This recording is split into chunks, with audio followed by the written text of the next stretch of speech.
Hi, my friends. Welcome back to another reading of The World According to Humphrey chapter book. So we're on chapter 4 called The Most Important Man in the World. And let's figure out what's going to happen to Humphrey next. In my mind, because I'm paying attention as I read, I'm assuming he's talking about Aldo the janitor, because up until this point, not only has he been important to Humphrey, but he's really been the only man around Humphrey. So that's my assumption. But again, we might be introduced to a new character in this chapter that might change everything. So let's see who the most important man in the world is for Humphrey. Luckily, Friday went by smoothly. Sorry to say, Saya did not raise her hand, but Heidi Hopper did. Amazing. AJ actually whispered. Richie cleaned my cage. I tried to imagine him with the big black mustache like his Uncle Aldo. Later, when Miss Brisbane asked him to name the capital of Kentucky, Richie said, hot dog. Everyone giggled, of course, especially Stop Giggling Gail, otherwise known as Gail Morgenstern. Repeat that, please, Richie, said the teacher. Richie realized he'd made a mistake, so he tried to again. Frankfurter, he said.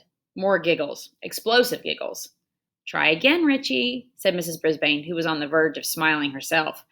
Frankfurt, he said proudly. That was the correct answer, by the way. So you see, it wasn't exactly a bad day in room 26. It's just I was jittery, wondering what would happen to me when the bell rang. Would I be left alone, hungry, utterly forsaken for 2 whole days? Or would I be a captive in the haunted house of Mrs. Brisbane? At last the bell rang and the students flew out of the door like a flock of homing pigeons in the movie Mrs. Mack showed us. Just then the room mothers stopped by. One was Heidi Hopper's mom, and the other one was Art Patel's. That's Pay Attention Art. They came to talk to Mrs. Brisbane about Halloween, which was less than 2 weeks away. I didn't know what Halloween was, but it sure sounded scary, especially when they talked about bringing in bats and witches, and even worse, cats. Right into the classroom. Shiver, quiver, shake. What could they be thinking? I was about ready to fling open the door of my cage and escape when the door opened and in walked the principal, Mr. Morales. Mr. Morales was the most important person at Longfellow School. You can tell. He runs the place and everyone respects him. You can tell. For one thing, Mr. Morales always wears a tie. No one else in the whole school wears a tie except Mr. Morales. For another thing, when Mr. Morales comes into the room, everyone stops what they're doing and waits to see what he has to say. And for a third thing, both Miss Mack and Mrs. Brisbane sometimes threaten to send a misbehaving student to Mr. Morales' office. As soon as the teacher mentioned the principal's name, the student would start acting very, very nice. Good afternoon, ladies, said Mr. Morales. He was wearing a light blue shirt and a tie that had tiny books all over it. Everyone said, hello. Well, how's your first week back, Sue? He asked. Sue was apparently Mrs. Brisbane, although I never actually thought of her as having a first name before. She actually said it was great to be back, and what a wonderful class it was, which obviously pleased the room mothers. Then Mr. Morales leaned over my cage and smiled. He dangled his tie dangled right over my head. I'll bet you're enjoying this furry little pupil, he said with a grin. I expected Mrs. Brisbane to tell him what a troublemaking rodent I was, but instead she forced a smile and said, well, yes, but he's quite a bit of extra work. Mr. Morales waved a finger at me. He didn't seem to hear what Mrs. Brisbane said. I always wanted one of these little fellows, he said, but my papa wouldn't let me have one. Sure is cute. Mrs. Brisbane cleared her throat. Yes, but I'm afraid he's a little distracting. I was going to see if Mr. Kim in room 12 wants him. I was shocked. Luckily, so were the room mothers. Oh, no, the children just love Humphrey, said Mrs. Patel. Heidi talks about him all the time, and it's a wonderful way to teach the kids responsibility, Mrs. Hopper said. Yes, but he's a little bit too much responsibility for me, said Mrs. Brisbane sighed. At least I have a couple days away from him this weekend. You're not taking him home with you? Asked Mrs. Patel. Mrs. Brisbane backed away from the cage. Oh, no, it is out of the question. But Miss Mack always took him home, said Mrs. Hopper. He'll be fine. He has plenty of food, Mrs. Brisbane answered very, very firmly. That means she is not changing her mind. She is stuck on that. She will not be taken, Humphrey, home." The room mothers were silent a second. Mr. Morales was still wiggling his finger at me. Then Mrs. Hopper spoke up. "Why don't the kids take turns bringing Humphrey home for the weekend? They can sign up. We'll talk to their parents and give them instructions. It will be a great experience." "Some people might not want him," said Mrs. Brisbane. "Squeak for yourself, Mrs. Brisbane." "That's fine," said Mrs. Hopper. "There'll be plenty who will." "I think it's great," Patel agreed. I'd take him today, but we're going to the lake for the weekend." "Oh, I'd take him too," said Mrs. Hopper. "But we're painting the house and the place is a mess. Next week for sure." "Yes, I could do it next week," Mrs. Patel agreed. Mrs. Brisbane smiled a fake smile. "So who's going to take him this weekend?" The room mothers looked at one another. "I can make a few quick calls. Maybe the Rinaldis," Mrs. Patel suggested. "Call, call, call," I squeaked. Suddenly, Mr. Morales stood up straight. "I have a better idea," he announced. "I'll take Humphrey home for the weekend. My kids will love him. Then, starting next week, you can have the students take turns." The three women were almost as surprised as I was. "Don't worry, he'll be in good hands," Mr. Morales assured them.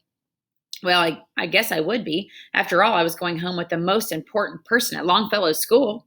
I guess we know who Humphrey's talking about now.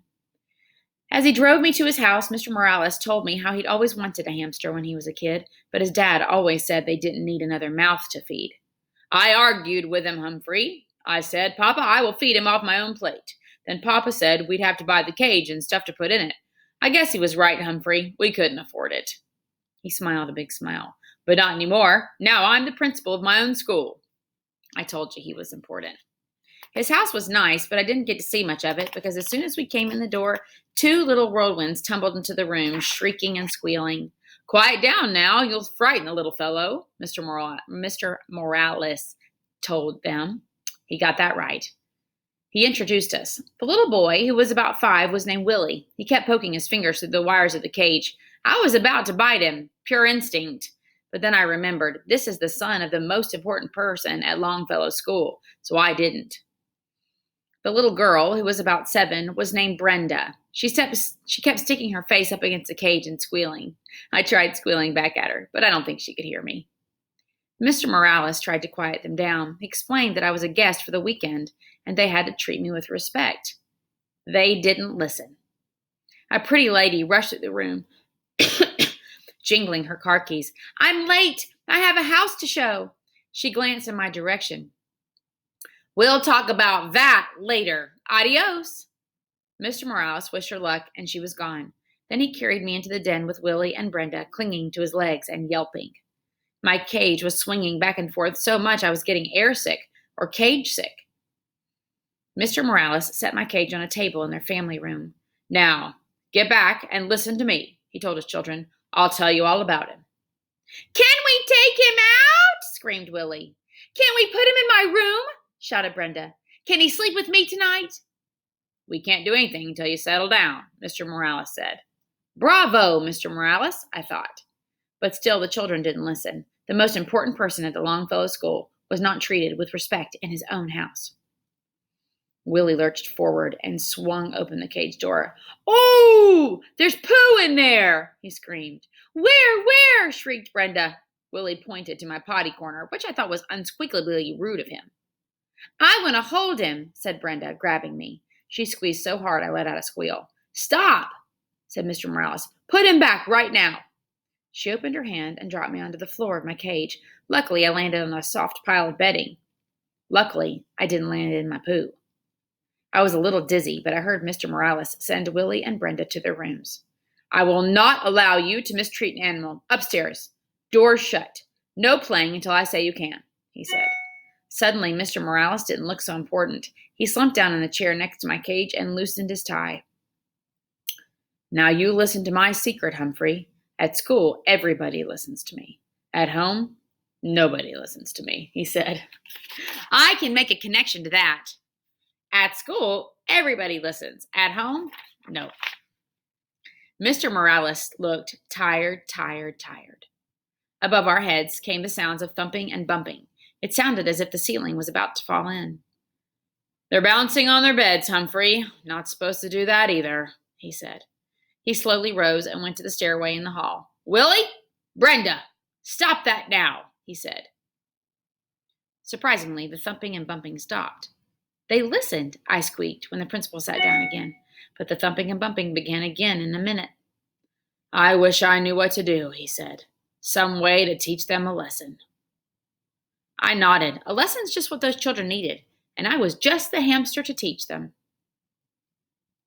Tip number 4. We're at the end of our chapter. Never ever squeeze, pinch, or crush a hamster. If it runs away, squeals, or mutters, leave the hamster alone. Guide to the Care and Feeding of Hamsters by Dr. Harvey H. Hammer. Our next chapter is called Plans Are Hatched. Bum, bum, bum. I wonder what that's going to be about. Sure hope you're enjoying our little chapter book called The World According to Humphrey, boys and girls. And remember, it is a reading counts. So when we're all finished with the whole book, you can take a reading counts on it. But don't take one a second sooner because you won't do well. Okay? All right, everybody. I'll see you tomorrow. Bye.